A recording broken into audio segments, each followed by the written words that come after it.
to make this flower, you're going to need a flat brush. This is a number 2, and I got this one at a craft store. That's what the tip looks like. And you're also gonna need a detail brush. The paints I use are just regular water-based acrylic paints. These aren't made for nails, so you're gonna have to make sure to always use a base coat before applying these. This way the paints won't stain your nails. Also, to finalize your design, always add a top coat.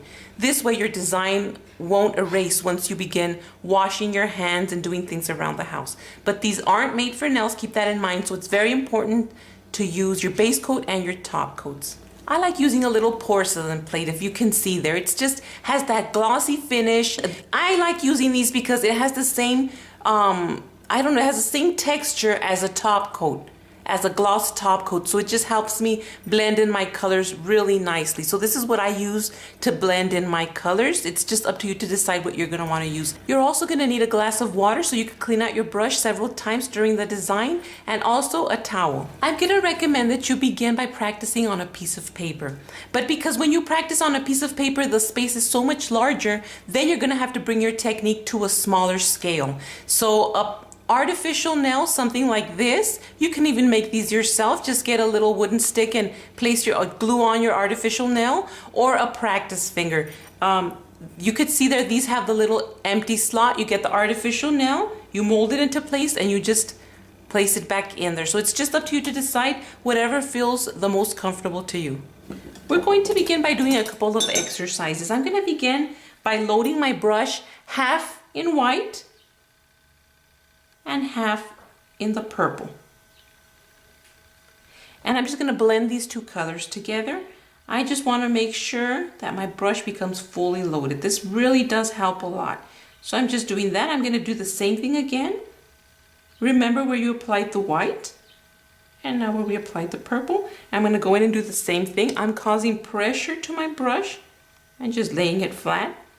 Going to the other side and doing the same thing.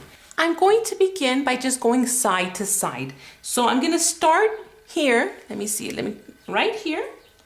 And I'm just going to start blending my colors. Now for this, I didn't even think what color I wanted on top, but I started with purple on top, so I'm just going to keep going with purple on top. So just keep going and going, just blending those two colors together. And I'm going to finalize there. What I'm going to do is I'm going to get a pencil and I'm going to draw a little line and another little line. Draw several of these so you could practice this several times. So I'm going to start from this corner and just go straight across to the other corner.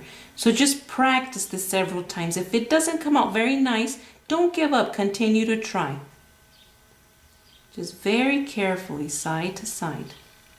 After you've done this several times, we're going to move over to curving our brush a little bit. What I like to do is I use a straight little line, and then I bring another one in down. So what we're going to do is we're going to bring our brush in, curving it. I'm going to start with my purple on top, my white on the bottom, and as I swerve my brush, the angling of the brush is very important. I'm going to have to start moving my hand little by little till I end in this side. So I'm going to start here and just begin very slowly. Take your time. You're not in a hurry. And always remember that when using the acrylic paints, if you mess up, you can always go in and fix your mistakes. Nothing is written in stone. And there we have it. Here we went straight, and here we began curving. Again, draw your little line and another one coming in sideways. With my purple on top, I'm going to do the same exact thing.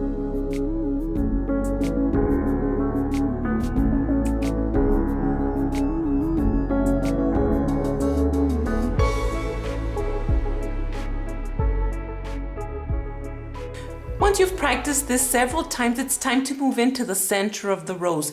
Even if you feel that a rose is probably not for beginners, just by doing this, you can already create a very pretty one-stroke flower. But I'm going to show you the exercises that you can do to get the little rounded part, or the first round of the petal for the rose. For this, we're going to be doing a downward letter U. So it's going to be something like this. So I'm going to start by loading my brush with the purple on top. I'm going to go in and almost, by just using the very tip, start loosening the pressure and end like that. And just practice this several times. Now to do the bottom part of the flower, it's basically the same thing, but we're going to be doing a normal letter U. With the purple on top again, we're going to go in and just do a normal U. Practice this several times. Now to do the center part of the flower, we're going to put the downward letter U and the normal letter U together. So with the purple color on top, because that's the way I began, you're going to start by doing your downward letter U